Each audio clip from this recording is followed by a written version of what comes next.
So my name is Guy Kawasaki, and I am from Silicon Valley, California.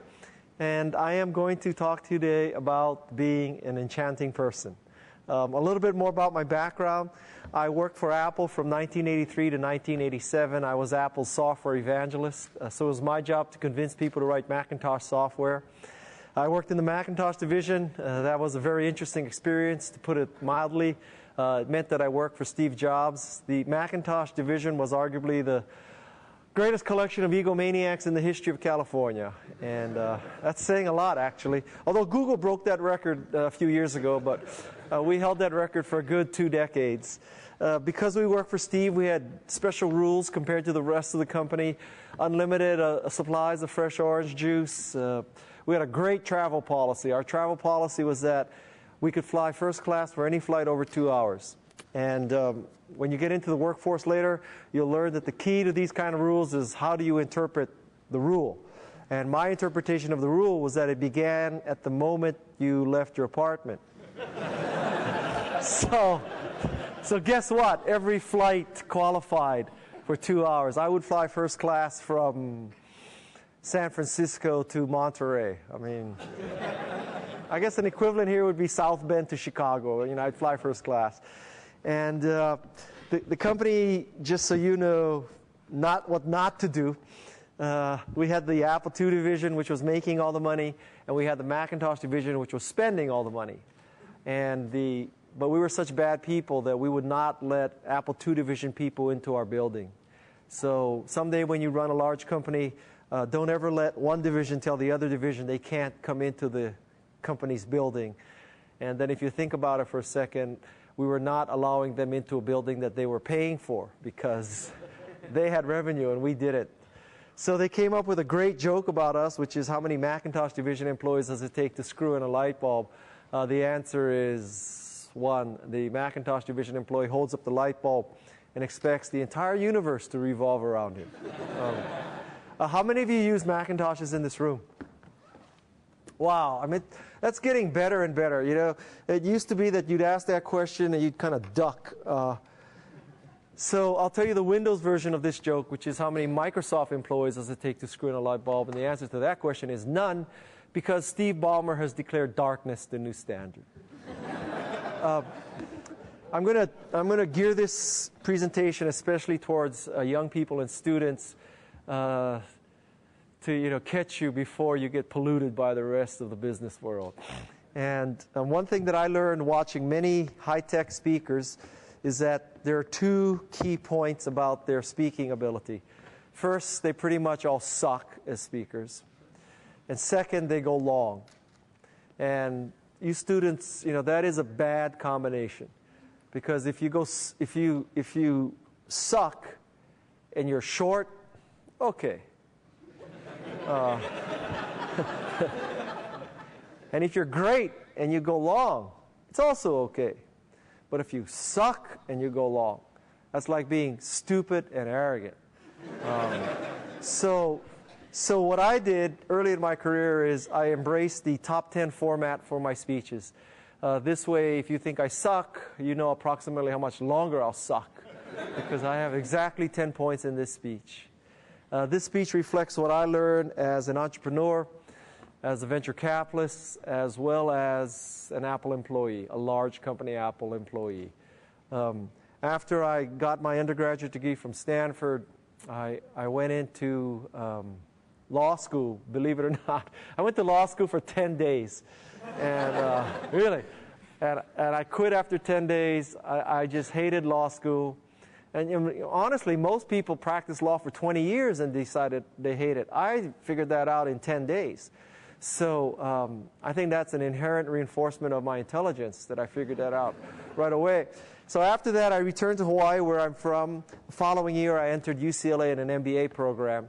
And while I was in the MBA program, I started working part-time, believe it or not, for a jewelry manufacturer. So I counted diamonds, literally counted diamonds. And the jewelry business is a business of enchantment. You have to sell people on the design and quality of your products. And so that's what I did. And then I went to Apple to become truly an evangelist of a new way called the Macintosh. So this speech reflects what I've learned as all these things. And I hope you'll be able to apply these lessons so that you can become more enchanting and you can change the world. Okay? So, I will tell you though, before I start my speech, assuming that you booted the right copy of my file, maybe I should look. Yes, it is. This is the first time I've been to Notre Dame, and I spent already some sightseeing, so I thought I'd show you some pictures from my sightseeing today. So I love hockey. Do any of you play hockey in this audience? No? What happened? This is, I guess, talk about knowing your market. So there's one person in this whole audience who plays hockey? There are no Canadians in this? There are no... All right. So this is my first picture, and this is that butterfly, this butterfly from the cover of my book, and it's on your ice sheet. And I take this around the world with me, and I photograph it in all kinds of weird circumstances. So this is on your ice sheet. And this is with the team that my son is next to me. I have my son with me. So we're out visiting colleges. We're going to Boston tomorrow to visit schools back east. So, it was very nice. I got to meet the hockey team. Then he also plays lacrosse, so we went out to the lacrosse field. Anybody play lacrosse in this room? All right. So lacrosse is like hockey, but you don't have to be as skilled. Right? Because you don't have to skate. So that's us at the lacrosse field. And then I really felt like a VIP because you took me to one of South Bend's finest dining establishments, and we had lunch here. Five Guys. There's a nice ring to that, Five Guys.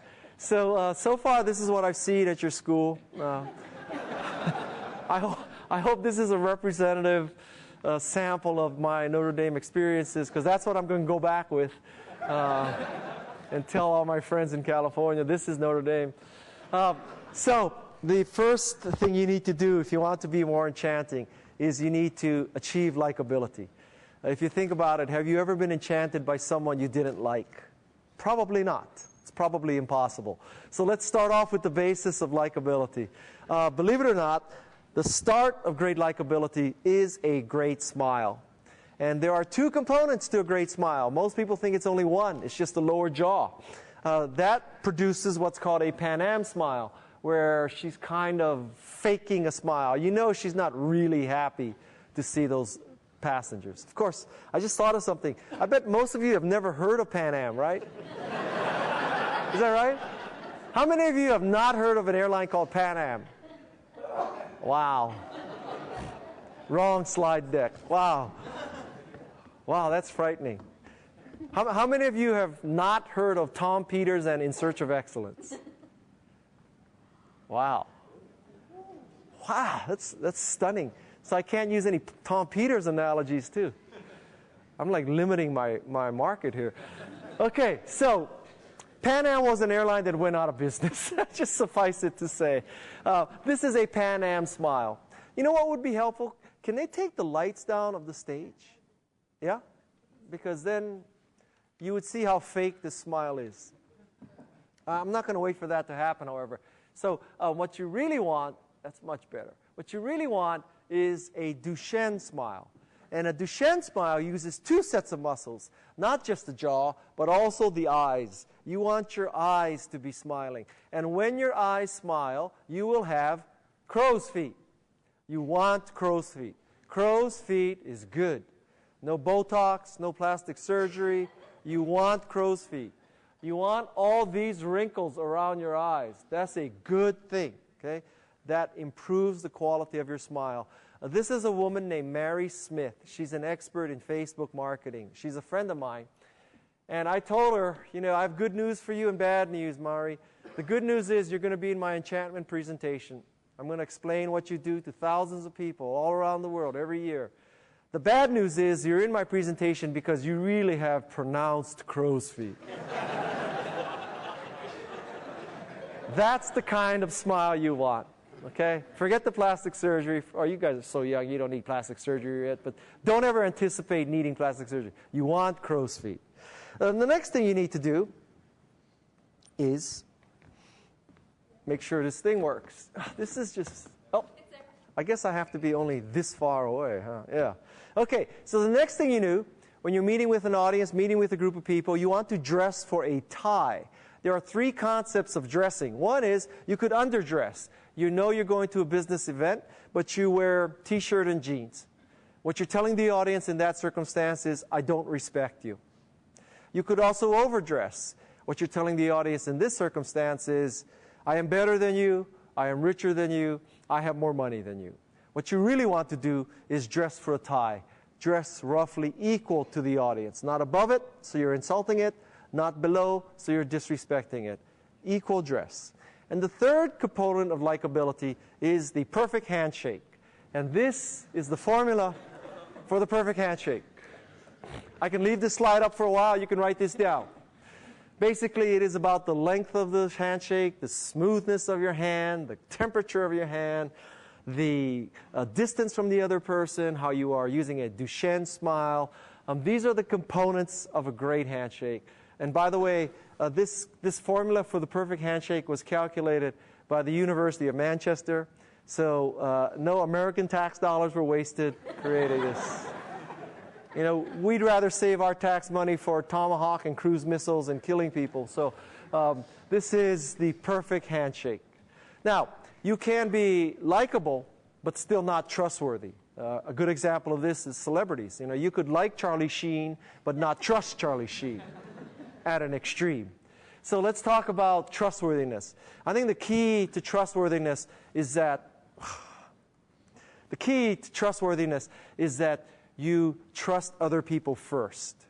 There's a definite sequence of events here. You have to trust others, then they will trust you. Amazon trusts you enough so that you can buy an ebook and you have up to 5 days to return it. Zappos trusts women enough that they can try on shoes, send it back. Zappos will pay shipping both ways. Women have come to trust Zappos. And Nordstrom is the classic example of a brick-and-mortar retailer that trusts its customers. If you want people to trust you, you have to trust them first. The second thing for trustability is you need to become a baker, not an eater. An eater sees a pie and says, I want to eat as much of the pie as possible. A baker sees a pie and says, I can bake more pies. I can bake bigger pies. The world is not a zero-sum game. The rising tide floats all boats. People who are trustworthy are not trying to grab stuff away from other people. They're trying to make a bigger pie for everybody. And the third way to achieve trustability is to always default to yes, which means that when you meet people, you should always be thinking about how you can help them. Whenever you meet people, how you can help the other person, as opposed to how the other person can help you. Now, you may be suspicious of this recommendation. What if they ask you to do unreasonable things? And I'll tell you, in 2.5 decades of doing this, I can count on one hand the number of times that people have asked me to do things that were, sort of beyond Thunderdome. And arguably, when people like that ask you to do something like that, they're probably not worth enchanting. Generally speaking, default to yes. It'll pay off in the long run. Next thing you need to do is to get ready to launch your product, your service, or yourself as a product or service. First thing you need to do is to do something Dicey. Dicey stands for deep, intelligent, complete, empowering, and elegant. These are the 5 qualities of a great product, great service, great people, great company, great idea. The D stands for depth. Great products and services have a lot of features, lots of functionality. The I stands for intelligent. Intelligent means that the company has obviously figured out my pain, figured out how to solve that pain. It's had this great insight, has used intelligence. And I'll give you a good example of what I consider an intelligent product. I have 4 children. They are 6, 9, 15, and 17. The 15-year-old is in the permit process. The 17-year-old already has a license. I love cars, and I want to buy a Ford Mustang, specifically a GT500 Shelby Mustang. This is a Mustang that has 550 horsepower. It goes 0 to 60 in 4.1 seconds. It's kind of like 10 Priuses, okay? And so I would love to buy this car, but it is so fast that it scares me to think that my 15 and 17-year-old might drive this car someday, which inevitably will happen. And then I found out that Ford makes what I consider a really intelligent product. This intelligent product is called a My Key. And what a My Key enables you to do is program the top speed of the car into the key. So I could give my son the keys to the Mustang, and they could only go 55 miles an hour, tops. I think that's a very intelligent product. A complete product is a product like software that has not only the software, it's the developers for the software, it's the documentation, it's the technical support, it's all the stuff around it. Great products are complete. Great products are also empowering. They enable you to do things. They make you feel more creative, more productive. You feel powerful when you use a great product. And finally, great products are elegant. Someone cared about the user interface. So as you create your products and your services, ask yourself, is what we're creating deep, intelligent, complete, empowering, and elegant? Are we rolling the Dicey? The next thing when you launch and prepare is to make your positioning, your understanding, your description of what you do short, sweet, and swallowable. This is an ad that came out after 9/11 to help people become more aware. You know, are terrorists leaving bombs on the New York subways and New York buses? If you see something, say something. I'm recommending to you that you have 2, 3, or 4 words that describe what you do. I'll give you some examples. Nike's mantra, as I call it, could be authentic athletic performance, 3 words. Target, democratize design, 2 words. eBay, democratize commerce, 2 words. You know, many organizations create mission statements. As you get out in the workforce, you will encounter the whole mission statement thing, okay? Let me tell you how people make mission statements. They take the top 50 or so people at a company and they do an off-site. This off-site is typically at a hotel or resort with a golf course. There's very high correlation with mission statement and golf courses. Okay? And you bring the top people there, you hire an outside meeting facilitator. The reason why you hire an outside meeting facilitator is that no one on your team can lead. If you had someone on your team who could lead, you wouldn't need the off-site. So usually this person is a woman. This woman is on a dual career track. She's Lamaze instructor and executive coach. Because the process of pushing out a baby is very similar to pushing out a mission statement. So in the first day of this, you laugh now, someday you'll be going to some of these things. So on the first day of this tremendous executive experience, you are forming cross-functional teams with the people at the company you cannot stand, okay? And Moonbeam, let's just call her name Moonbeam. Moonbeam has you crawling up ropes together. You're falling into each other's arms because kumbaya, at the end of the day, you're going to love these people that you can't stand at the beginning of the day. The second day, you're in a room and there's a pad of paper and you have your magic marker and you're going to craft this mission statement. And this mission statement is going to be good for the shareholders, the employees, the customers, and if you're in California, the whales and the dolphins. And it's going to be 50 words long, and no one's going to remember it. What you should do is create a mantra, 2 or 3 words. Why does your product exist? The next thing is to conduct what's called a premortem. A postmortem is something you do after death. Why did it die? The problem with the postmortem is, well, fundamentally, it's too late. But usually the people who caused the death are no longer there. You've scattered to the winds. Instead, what you should do is conduct a premortem. And the way the premortem works is you assemble the team and you say to the team, let's pretend we failed. Let's come up with all the hypothetical reasons why we failed. Software has too many bugs. Marketing incorrectly positioned it. Salesforce was unsophisticated. Microsoft had a competitive product that it gave away for free. You know, whatever it is, come up with all the reasons. Then let's go through these reasons and eliminate them now in advance so that we never encounter them and never have to do a post-mortem. It's a very, very useful exercise. Conduct a pre-mortem to avoid a post-mortem. Then you launch. The key step in launching is you need to tell a great story. A story, a personal story of why you created this product, why you created this service, why you started this company. That you are two guys in a garage, two gals in a garage, a guy and a gal in a garage. And it upsets you that the only people who have computers are universities and banks and large research organizations and the government. Why is it that you have to be a big organization to have a computer? You should have a personal computer. So we started Apple Computer. Or you were upset with how search results were so lousy. So you decided to come up with a new way to figure out what's a good search result. And you decided to measure inbound links. So you started Google. This is the kind of story. There's also an apocryphal story that I'll tell you is not accurate, but it's a great story. And this is the story of eBay. The story of eBay is that Pierre Amajar created eBay because his girlfriend wanted to sell her Pez dispenser collection online. What a great story. The press ate this story up, starting eBay to sell Pez dispensers. This story was completely made up after the fact, but it is a great story. I'm not telling you to lie, okay?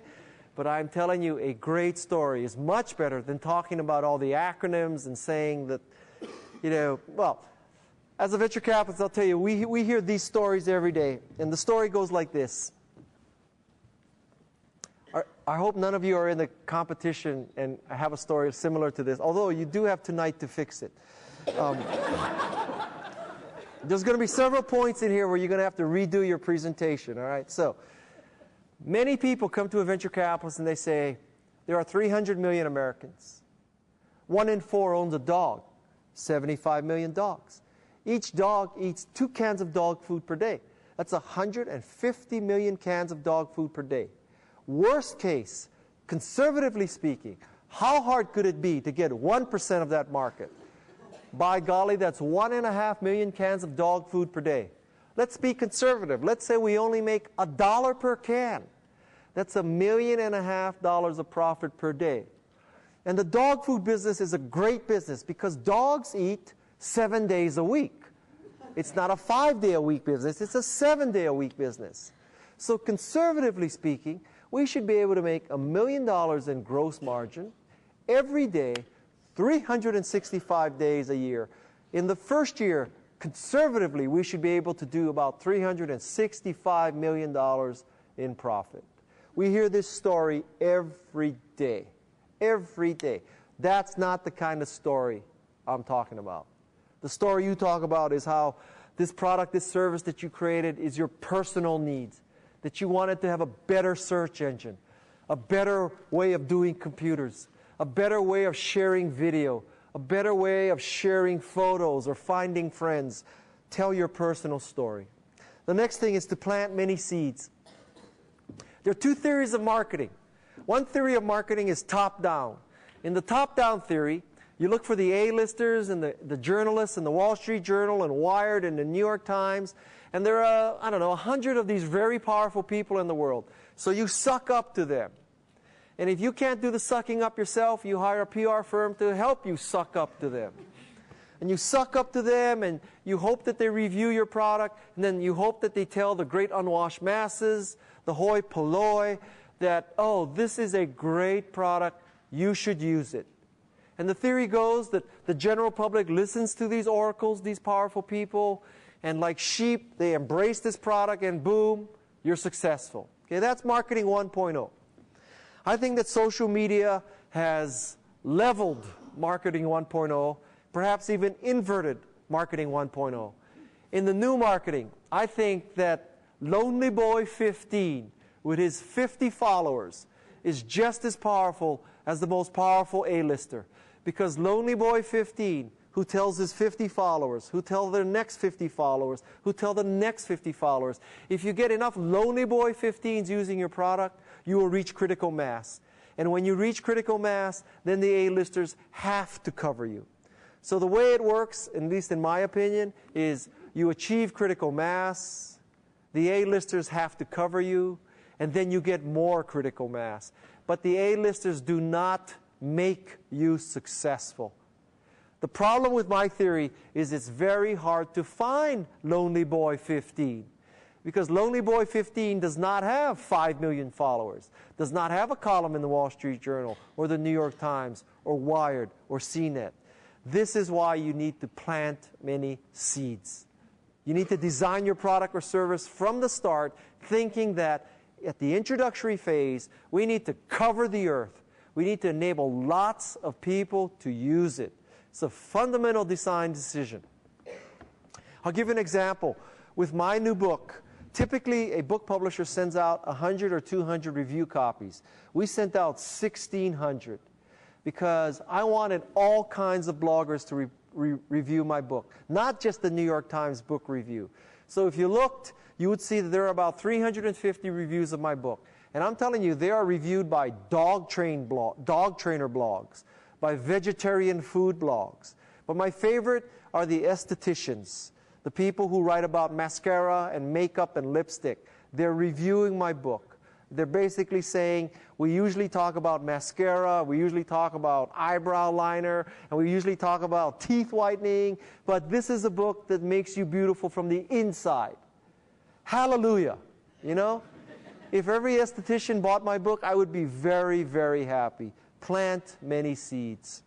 The next thing is to use salient points. On the left side, you see the terms that many people use to describe the key features of a product or service.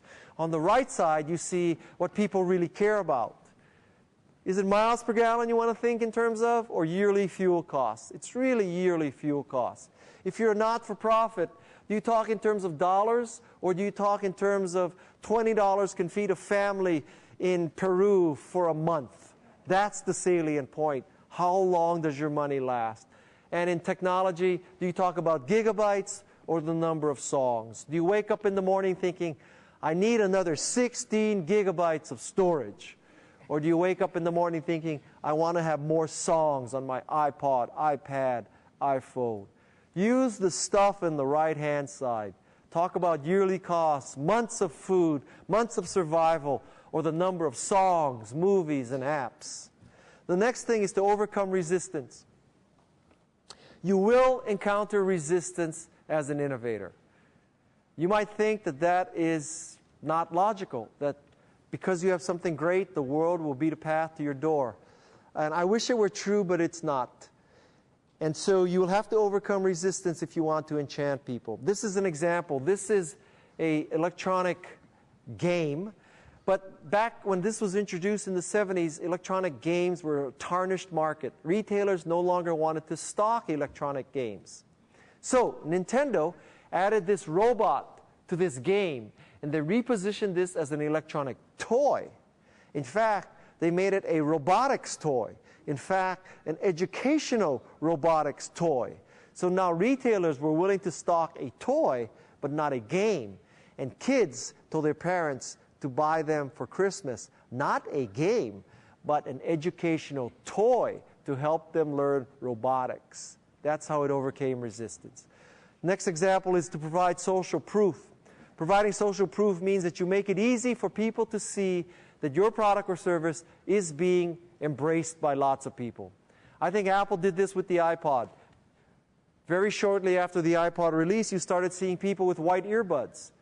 White earbuds equals iPod. The more you noticed white earbuds, the more you were convinced that the iPod was good. You bought an iPod. Now there's one more set of white earbuds in the world. People saw you wearing white earbuds, so they bought an iPod. Then there was another set of white earbuds in the world. The white earbud was a social proof of the success of iPod. Social proof can also work in a negative way. There was a study in Arizona at the petrified wood forest. They were having problems with people, tourists, stealing petrified wood. So they did an experiment with 3 conditions. No sign telling you not to steal petrified wood. 1 sign saying, don't steal petrified wood, showing one person stealing petrified wood, a little diagram. Another sign saying, don't steal the petrified wood, with many people on the sign stealing petrified wood. So, the most effective sign said, don't steal the wood. 1 person was on the sign. The second most effective condition was no sign at all. The worst sign was the sign that said, don't steal petrified wood, but showing many people on the sign stealing petrified wood. The concept is that people read the sign and it said, don't steal petrified wood, but in fact, they were shown many people are doing this. So the social proof was it's okay to steal petrified wood, even though the sign says not to. Social proof can work positively or negatively. Second thing is to find a bright spot. There's a person who went to Vietnam to fight malnutrition. And he noticed that there was usually a bright spot in every village. A small number of families had much healthier kids.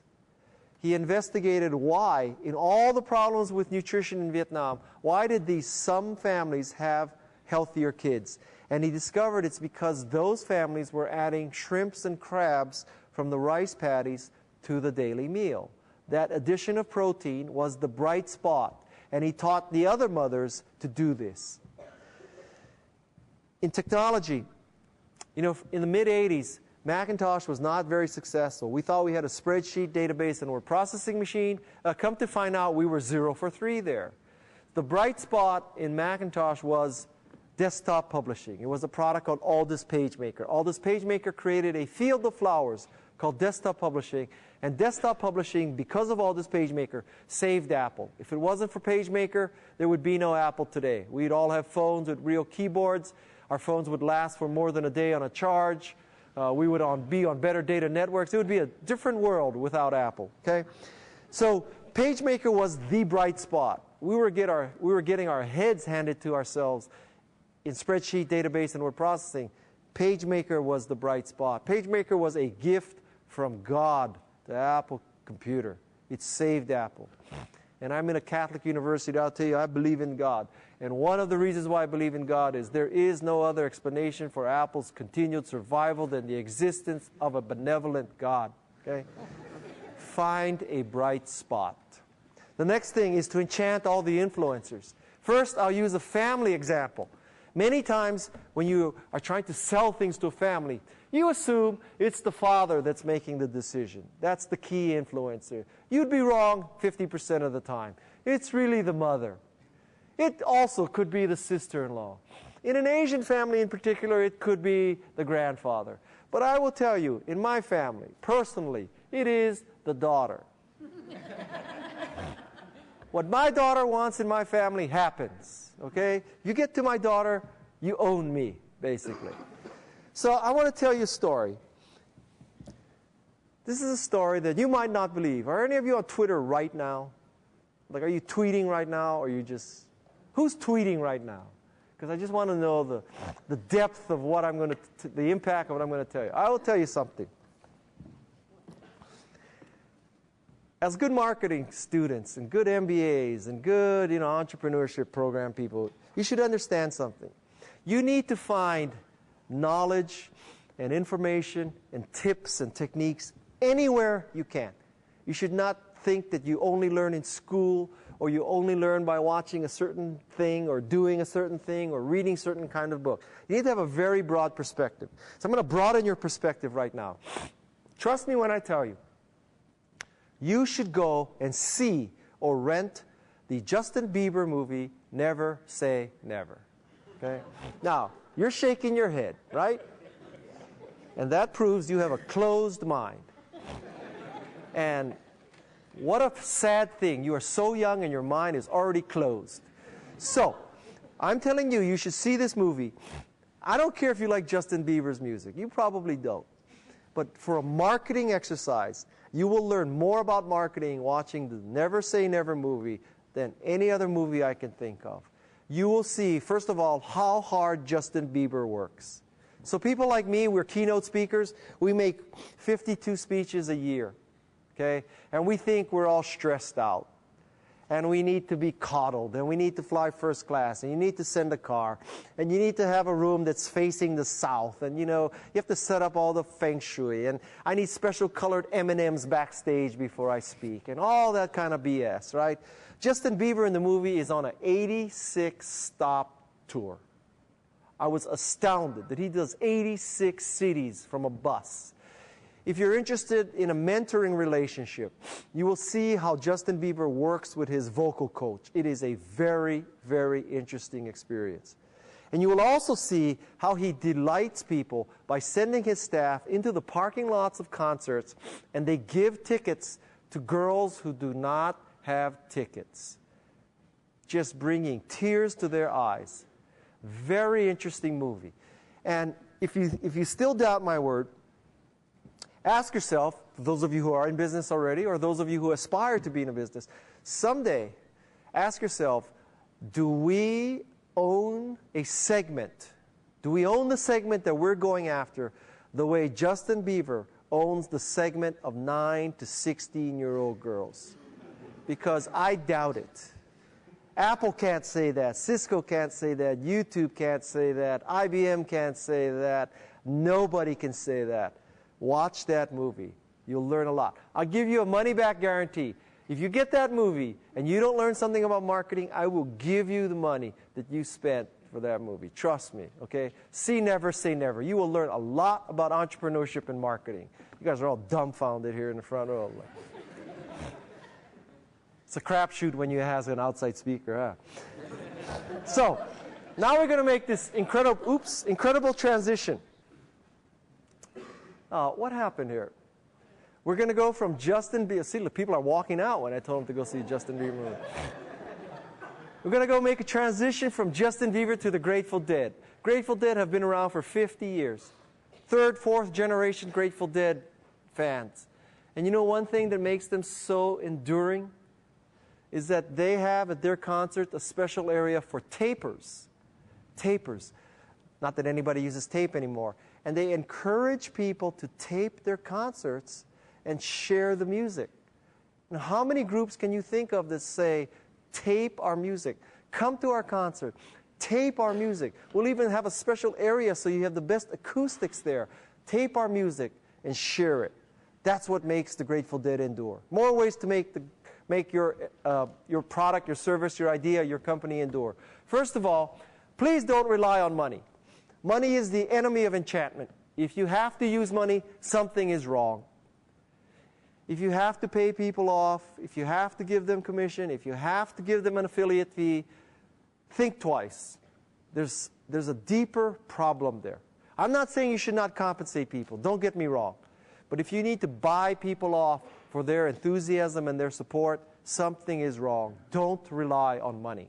Secondly, invoke reciprocation. This rug, how did the stage get light again? This rug depicts the war between Italy and Ethiopia. There was a war between Italy and Ethiopia. This is in the 1930s. And very interestingly, now it gets darker. It's like God is up there saying, yep. When the war occurred between Ethiopia and Italy, the people of Mexico collected money and sent money to Ethiopia to support them, to help them fight the Italians. 90 years later, there was an earthquake in Mexico, and the people of Ethiopia, even though they were in a famine, collected money and sent money to the people of Mexico because they were reciprocating. Fast forward. Right after the Civil War, well, so we're going to start backwards, then we're going to fast forward. Right after the Civil War, the people of New York bought the people of Charleston a fire truck. In fact, it bought them 2 fire trucks because the first one was on a ship that sank. The people of Charleston at that time vowed that if New York ever needed their help, they would reciprocate. After 9/11, the people of Charleston raised $500,000 and bought a fire truck for the people of New York 150 years later. This is how strong the feeling of reciprocation can be. If you want to make your enchantment last, invoke reciprocation. I'm going to give you 2 tips about reciprocation that I learned from Robert Cialdini, a professor of social psychology. First, when you do something for people because you are defaulting to yes, they will thank you. And when they thank you, what you should do is say more than, you are welcome. I'm going to say to you, you're welcome, and I know you would do the same for me because you're an honorable, good person. I did something for you. I know you would do something for me. I'm thanking her. I'm welcoming her. I'm praising her. I'm telling her she's trustworthy. She's likable. She's going to reciprocate. I'm also telling her, I know you will do the same for me. I'm putting her on record. I did something for you. You're going to do something for me. Just so we're clear. Second power tip. When somebody owes you something, give them the opportunity to pay you back. You may think that you want to be this very kind and generous person, and you're not expecting return, which is good. You should not expect return. But you should enable people to return, because until you enable people to return, that person cannot ask you to do more. That person may be willing to ask, may want to ask you to do more, but is hesitant to do that because he or she already figures they owe you so much. And you may be perfectly happy and in fact want to do more, but no one's asking you because they all feel like they already owe you too much. You need to enable her to pay you back. It's a good thing for both of you. I'll give you a real-world example. Well, you know that I love hockey, and when you play hockey, ice time is valuable. So lots of time you have to play hockey late at night. And so I play hockey about 5 times a week. And some of these games are late at night. And my wife has a very active professional and social life. And so she's often out at these dinners. And so, but I want to play hockey, okay? And so you might ask, well, why don't you just have the 15-year-old and 17-year-old watch the 6 and the 9-year-old, right? I mean, you have built-in babysitting. But if you think about it, you know, I don't want to give my Ford Mustang to my 15 and 17-year-old. I sure as hell don't want to give my 2 kids to my 15 and 17-year-old. So I have a problem. My wife is at this thing, and she's not going to cancel that so I can play hockey, but I still want to play hockey. Luckily, we have neighbors. My neighbors always have their kids at our house. They come to our house and they eat, they sleep over, we take them to games, we do a lot for them. That family, I guarantee you, thinks they owe us a lot. So I tell my wife, okay, you've got to go to dinner, I want to play hockey, I'm going to call up Corby and tell Corby to watch the 6 and the 9-year-old. And my wife says, no, she has her own 2 kids, she's busy too, you shouldn't have her do that. And I tell her, you know, but honey, I know she feels indebted because we always take care of her kids. I'm doing her a favor. I am enabling her to rid herself of this indebtedness. So everybody's happy. You do your thing. You go to your event. You go to your yoga class. You do whatever you want to do. Corby will watch our kids. She's feeling better because she knows her kids are always at our house. And I get to play hockey. This is what's called a win-win-win. Think bigger pie. Right? Invoke reciprocation, enable people to pay you back. Second thing, or third thing, build an ecosystem. Don't try to do it alone. Have developers, have VARs, have retailers, have people who are doing conferences and websites and user groups. All this stuff. You want all these people working for you. You want all these people pulling for you.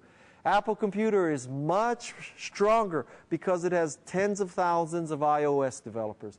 If it were doing all the development by itself, there would not be an app for that. Okay? There would only be 12 apps, not 300,000 apps. Build an ecosystem. The seventh thing is, as a great enchanter, you need to learn how to present, how to speak, how to pitch. Let me give you some key tips about presenting. First of all, customize the introduction. When you're meeting a venture capitalist, customize the introduction. Show that you know what that firm stands for. When you're talking publicly like this, show that you understand where you're coming from. Show some connection with the audience. This is a picture of an LG washer and dryer. These are 2 pictures that I used when I spoke to LG in Brazil. I was in Brazil speaking to the LG Latin America management team. The problem is I got to Brazil and I figured out after I got there, we have an LG washer and dryer. I should have brought pictures of my LG washer and dryer and started the speech with it, therefore enabling the LG people in the audience to connect to me because they knew that, you know, wow, he's a customer. This is my LG washer. I bought this washer because, unlike any other washer I could find, it has a steam cycle. I must admit, in 4 years of owning this washer, we have never used the steam cycle. I'm struggling to figure out when you use the steam cycle. It's not strong enough for hockey gear, that's for sure. But anyway, so picture this. I'm in Brazil, I'm about to go on, and I send a text message to my 2 older kids, the 2 kids that I'm afraid of driving the Mustang.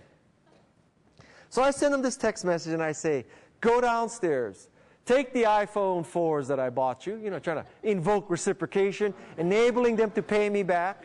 Take the iPhone 4s that I bought you, go downstairs, take a picture of the washer and dryer, send it to me right away. I need it for the speech. 45 minutes go by, nothing happens. So I send a text message to my older son, Nick, the one that's with me, you saw.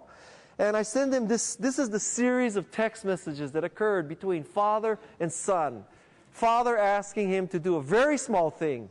Go downstairs with the iPhone that I bought him and take pictures of the washer and dryer, okay? So I ask him, did you get my text messages? And he says, no, my younger brother, Noah, said that he already took the pictures. And by the way, since you're talking to LG, can you get us some free TVs? Because they don't want to play Call of Duty and Halo on a small analog TV anymore. They want a 60-inch plasma LCD TV to get the full impact of COD and Halo, okay?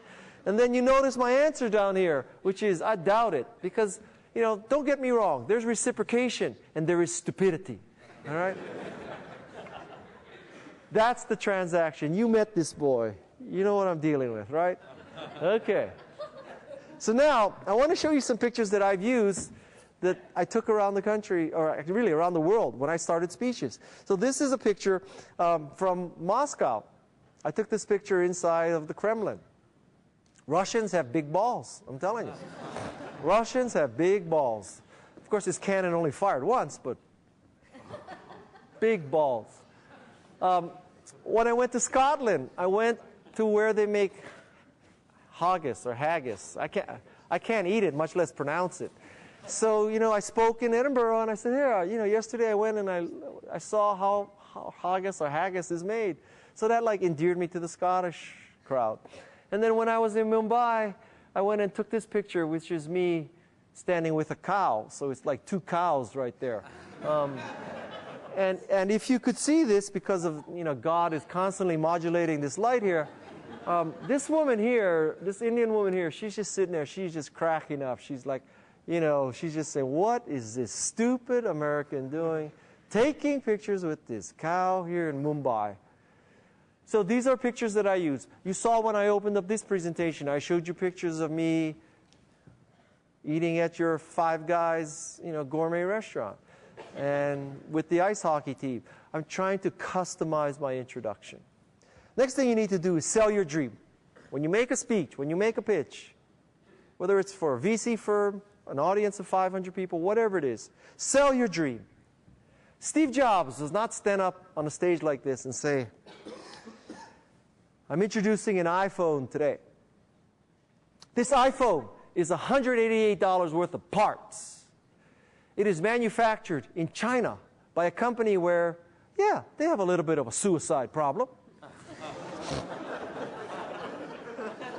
And with this $188 worth of parts assembled in China, we're going to stick you with a 2-year data contract with the worst carrier in America. Okay? That's not how he positions it. I swear, the people who are laughing the hardest are iPhone users, right? Is that not true? AT&T just sucks. I don't get it. Where was I? So the point here is sell your dream. Sell your dream of productivity, creativity, whatever it is. Don't talk about parts. Don't talk about acronyms. Don't talk about slightly better sameness. Talk about how you jump curves. I'll give you an analogy that you can use to sell your dream. Mention the ice business. Okay, this is how the ice business worked. In the 1900s, there was an ice harvesting industry. This meant that Bubba and Junior went out to frozen lakes and ponds and cut blocks of ice. That was Ice 1.0. 30 years later, Ice 2.0. Ice 2.0 was the ice factory. Now you froze water in any city, any time of year. Think of the benefit. It did not have to be a cold city, cold time of year. You could have an ice factory in Honolulu if you wanted, right? So ice 1.0, cut blocks of ice. Ice 2.0, refrigerator. Ice 2.0, ice factory. Ice 3.0, refrigerator. Now you had a personal ice factory, a PC, if you will, a personal chiller.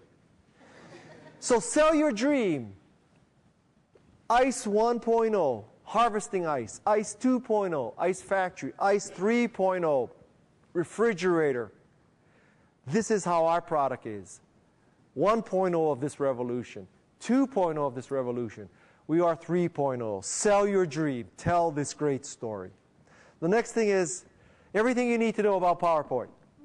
This is the 10-20-30 rule of PowerPoint, which I guarantee you, most of you are violating, right? How many of you have only 10 slides in your presentation? 0. You do. You do? So 2 people, 3 people, all Macintosh users.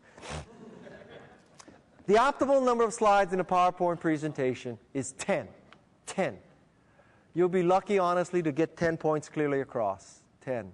Now, especially you, the person who doubts my Justin Bieber, you're probably sitting there thinking, yeah, guy, you're so full of it because you're telling us to use 10 slides, and so far I've counted about 40. So what's the deal, right? Are you not thinking that? You strike me as a guy who's thinking that, right? Okay.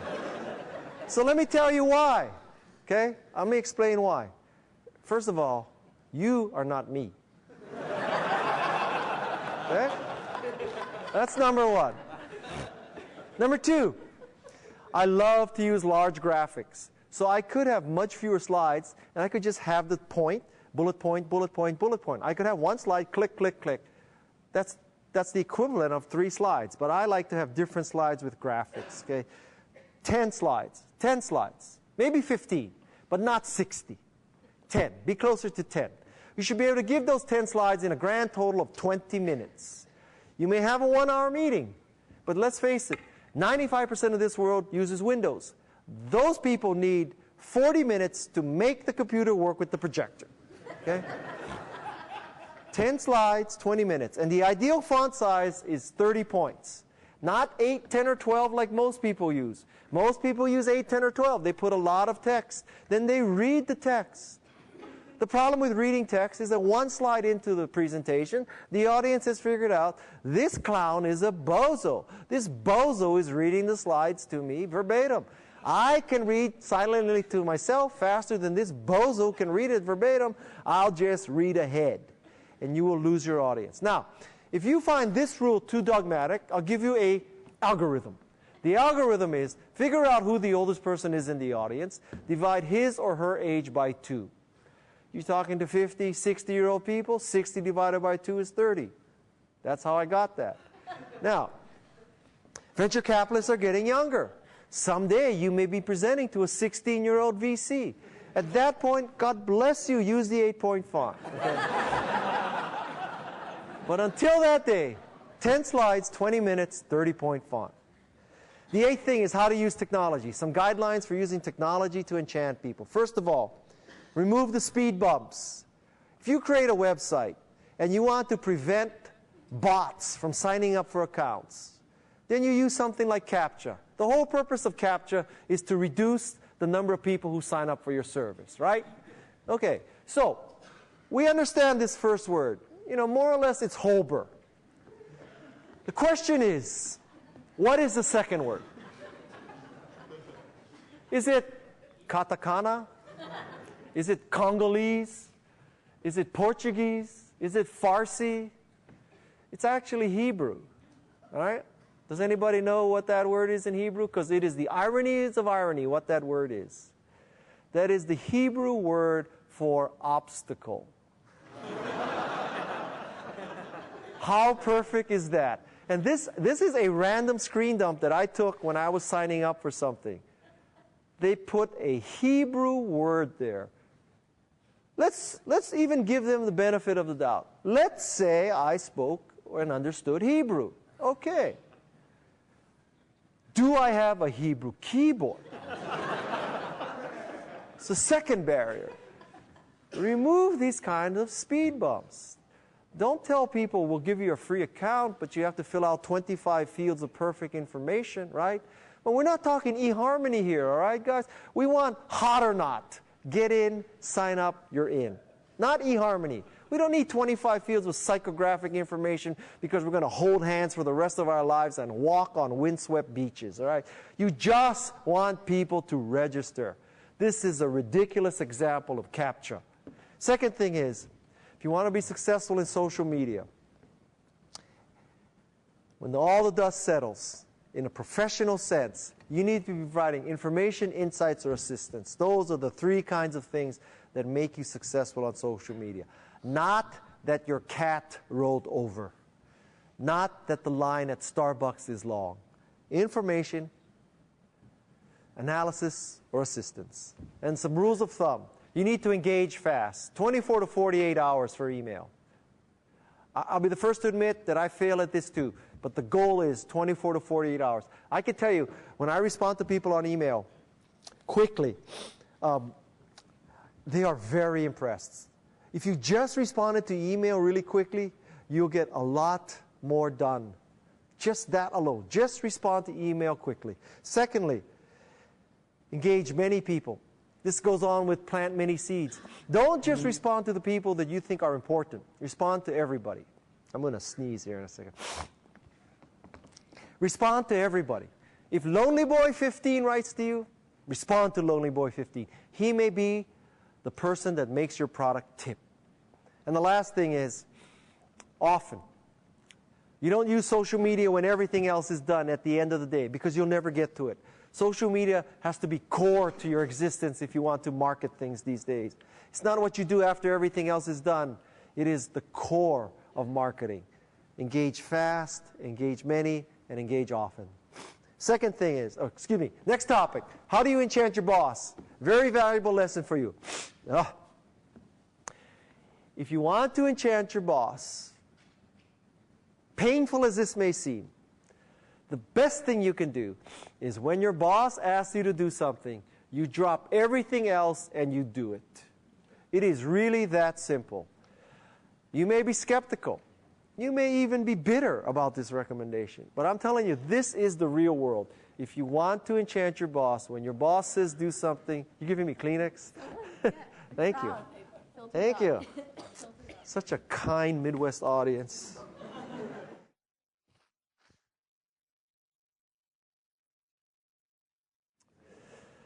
Maybe it's because I went to Stanford. I'm allergic to you.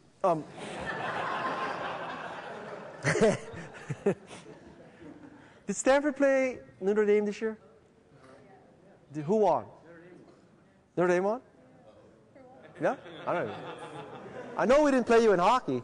So, drop everything else. If your boss says, I need a PowerPoint presentation, drop everything else. Just start working on that presentation. It might not seem optimal. It might not seem reasonable. The world is not about being reasonable and optimal. Drop everything. Do what your boss asks. Then, prototype fast. If you're given a project, get the project up to speed right away. Going with the same example of someone asks you to do a PowerPoint presentation, prototype fast. Just give her the text. Say, okay, you asked me to do this, you need it in 3 days. 2 hours later, show up with the text. This is the text and the prototype that became this presentation. This is what I gave the graphic designer and said, make it into something beautiful. Okay? The beauty of a fast prototype is twofold. One, it shows you have dropped everything and you are on top of it. The second valuable thing of a prototype is it definitely increases the probability that you will do something good, because now the person has much more chance to give you feedback prior to the deadline. Prototype fast. And the last thing is deliver bad news early. Ideally, you would never deliver bad news. That is not going to happen in the real world. There will be bad news. The worst thing you can do with bad news is to surprise your boss. The faster you tell your boss the bad news, the better it is. Even better, deliver bad news with ways to prevent the continuation of the bad news. But deliver bad news early. Now, you also someday will be in the position of managing people. This will explain how to enchant people who work below you or for you. First of all, provide a map. MAP is a concept from Daniel Pink from his book Drive. M stands for mastery. Tell the people who work for you that you will embrace their skill building. You work for me, you will become a better employee. You will master new skills. You will be working autonomously, independently. I'm not going to breathe down your neck. And finally, we work here towards a higher purpose. We're not just about making money. We're making the world a better place. So when you have people working for you, try to give them an environment where they are mastering new skills, working independently towards a higher purpose. You could also flip this around as you're looking at jobs. And if you have the ability to choose between several jobs, ask yourself, which job provides me the ability to have more experience, to master this new skill, to work autonomously, and to work towards a higher purpose. This could be a way for an employee to pick a job, as well as an employee to manage people who works for him or her. Provide a map. Second thing is empower action. Tell your employees, we think you're smart, we think you have good judgment. Make a decision. Do what's right for the customer. And the third way to impress an employee is to get closer to the podium, is to suck it up. Suck it up means, as a boss, you are willing to do what it takes. How many of you watch Dirty Jobs with Micro? Wow. Wow. So you don't know who Pan Am is, you don't know who Tom Peters is, but you know who Micro is. Wow, Tom Peters would just be depressed tonight. Micro, Dirty Jobs. What's the beauty of Micro? Why is Micro enchanting? Why is he fun? Because he is willing to suck it up.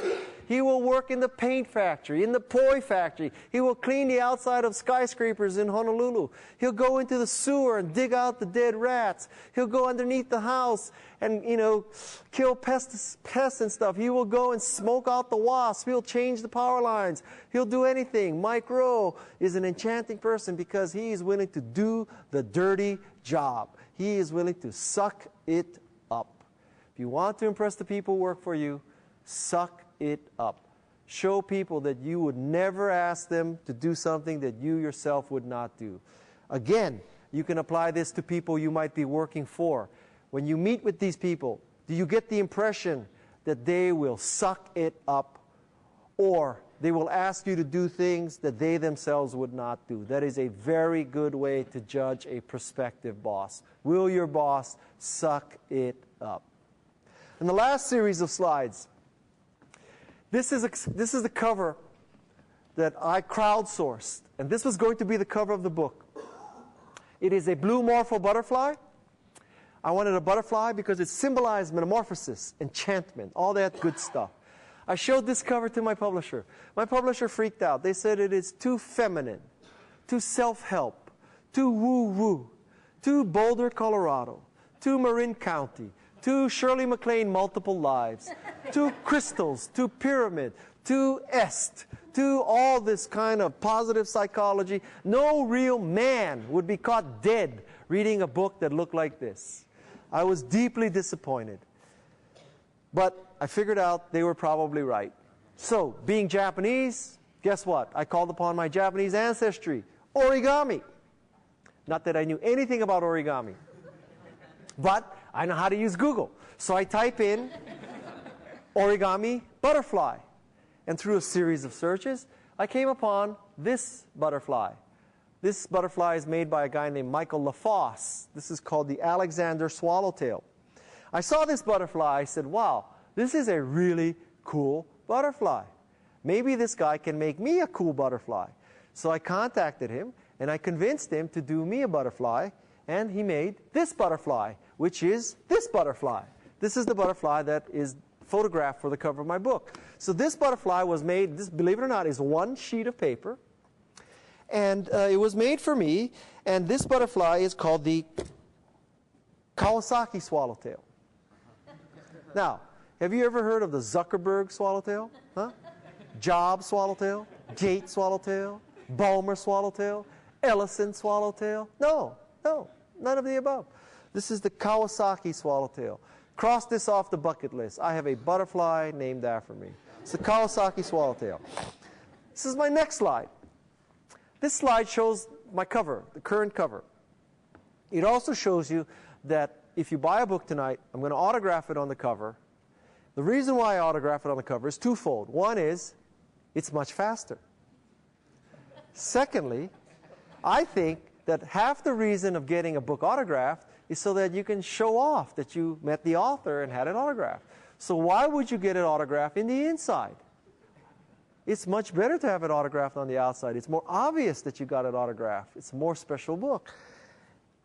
It would be like if you're going to buy a Ferrari, you buy a red one.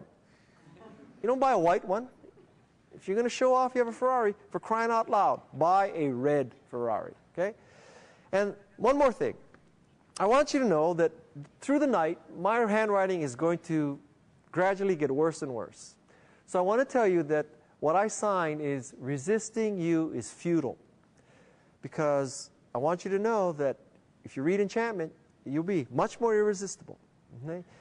And I also am explaining why or what I sign, not only because of my bad penmanship, but because I've had bad experiences with signing books. Once, I have a book called The Art of the Start. And I signed there it is. That's that book, Art of the Start. You use Art of the Start here? Yeah? So, you do? Yeah? Okay. So, I used to sign the book, Kick Butt. And then one day, this woman came up to me and said, Guy, why did you sign my book, Nice Butt? I'm not making this story up. This woman came up to me and said, why did you sign my book, Nice Butt? And because I am a very quick-witted person, I said, because it's true. Luckily, she didn't ask me why I signed her book, Lick Butt. So anyway, I want you to know, it says resisting you is futile, not lick butt, not nice butt. Resisting you is futile. That's how I signed my book. And this is truly the last slide. Two pieces of information here. First, the person who made this presentation for me is a woman named Ana Frazão from Brazil. This is her website. If you ever, the students are not going to do this, but some of you angels and business people, you might, if you ever want, beautiful PowerPoint slides. She makes beautiful PowerPoint slides. And the second thing is, if you want a copy of this presentation, just drop an email to gina@garage.com, and we'll be happy to send you a copy of this presentation. And so, I forget the plan. Are we doing Q&A? Doing Q&A? Okay, so basically, that's the prepared part of this presentation. That is the art of enchantment. Thank you very much. Thank you very much.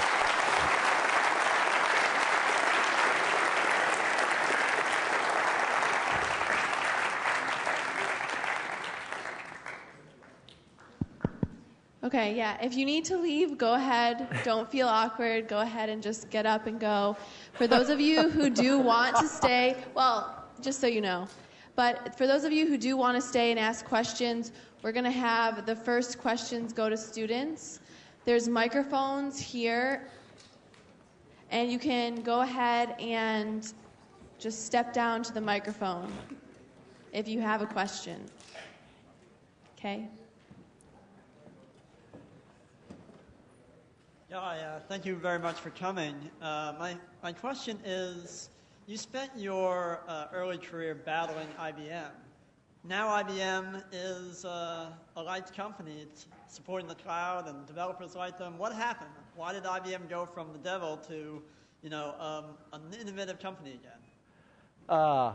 Geez. So the question is, how did IBM go from the devil to a good company? Is that a good paraphrasing of that? Maybe IBM didn't change, maybe I changed. I have to say that when we introduced Macintosh, we positioned IBM as the enemy. And it served a very good purpose. One lesson you may learn is that when you start a company, it's very good to have a mighty opposite, a huge opposite that you can juxtapose yourself against. As opposed to a tiny, small company. If you position yourself as a tiny small is kind of redundant. If you position yourself as a against a small company, first of all, you may be doing that company a big favor because you may make more people aware of the existence of a competitor that they didn't even know existed. This is not the problem when you position against IBM. So by positioning against IBM, it's a very convenient target because everybody knows what it is. You know, you can already draw metaphors and analogies against it. When Toyota introduced Lexus into America, for example, it positioned it against Mercedes and BMW. And it said, we have a car that is as good as a Mercedes, but at half the price, right? So that is a very good positioning statement because immediately it clicks. I understand how good a Mercedes is. Half the price of a Mercedes must be a great deal. And so, you know, we were younger then. This is 1984. So we were younger then. We were crazier then. We needed a good enemy. IBM was a great enemy. But, you know, to IBM's credit, man, it certainly has kept going. I mean, it certainly has revised and changed. I do a lot of work with IBM now. So, and ironically, I do no work with Apple. So maybe Apple's the enemy now. So, yeah. What else? Anyone else can ask now. I think they want you at the mic, though, right? I mean, he's right here, but yeah.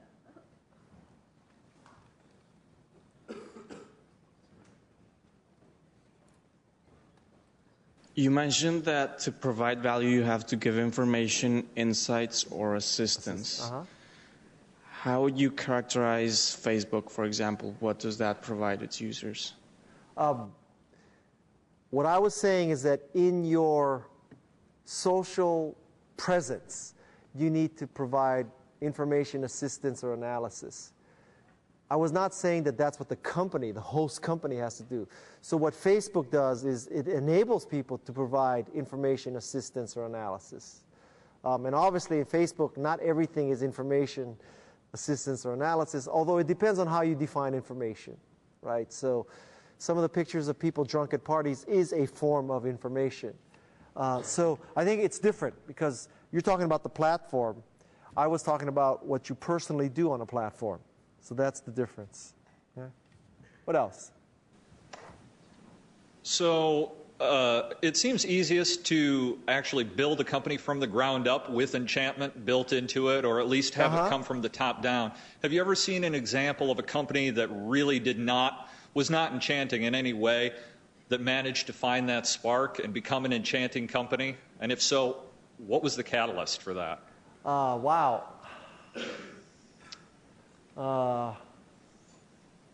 Because I mean, it just seems almost insurmountable. It is a very difficult thing. It's much better to start good. Like in a perfect world, you know, to take an extreme example, could BP turn into an enchanting company? Well, that's a stretch. That is a stretch. I will also tell you while we're on the subject, it could be that an enchanting company degrades and becomes unenchanting too. Typically that happens when you become successful and you become arrogant. Probably the best case for an unenchanting company to become enchanting is by having a near-death experience. So when you're really close to dying, you get desperate and you do different things, and becoming enchanting could turn this around. So I would look for companies that are near death. Apple nearly died several times. Usually when I was there, you could make the case that ever since I left Apple, it did quite well. I don't know if that's causation or correlation, but you could make that case. So I think you look for near-death situations. Thank you. What else? Yes? Kind of a bit of a broader question, but how have you seen VC kind of evolve with the birth and, let's say, the dawn of the social entrepreneur or the social startup? More of, you know, the broader social good as the context of the company itself versus, you know, the dawning, budding billionaire that we saw from the dot-com boom. So your question is, how do I... How have you seen the VC landscape really shift or changed? Or has it shifted or changed? Or does it need to shift or change yet still? I don't think VCs are looking to fund social entrepreneurship, right? So VCs are in the business of making money for their limited partners. So, pension funds give you money, or they give is a strong word, but they provide you funds, and you're supposed to invest it and returns them a very high return on the asset class. So that's the business VCs are in. And I haven't seen a pension fund that said, we also want you to make the world a better place. So I think people who invest in social entrepreneurship aren't from the classic VC model. Now, angels is different, because I think an angel, half the motivation of doing angel investment is to help young people and to make the world a better place. And if you can also make money, that's great. That's why I think angel investors are arguably more interesting than a VC investment, because a VC investment just wants to find the next Facebook. Not that an angel would mind finding the next Facebook either, but I think that an angel investor has a different agenda.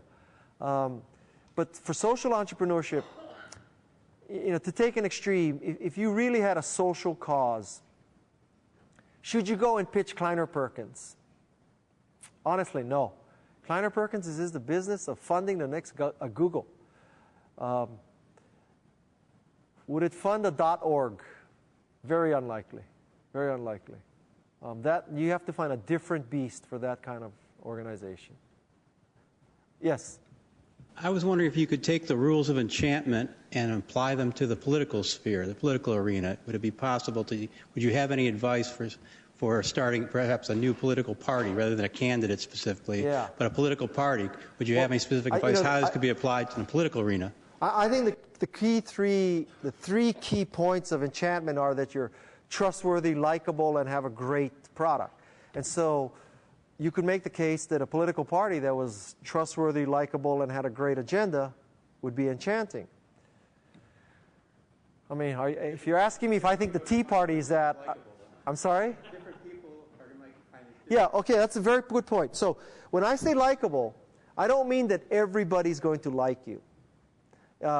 If you try to have everybody like you, you will just be milquetoast and probably no one will like you. So I think it's okay that some people love Apple and some people hate Apple. The worst is indifference, that people don't care about Apple. And so I would say the same is true for a political party, that you want some people to really love what you do, some people to really hate what you do, as long as people don't generally ignore what you do. And if you're asking me, do I think the Tea Party is enchanting? I would say no. Do I think Sarah Palin is enchanting? I would say absolutely not. In fact, she gets elected president, I'm moving to Canada. Of course, if moving to Canada might be dangerous because she might attack Canada thinking it's Russia, but because she can see Russia and Canada from her house. No, so, yeah. What else?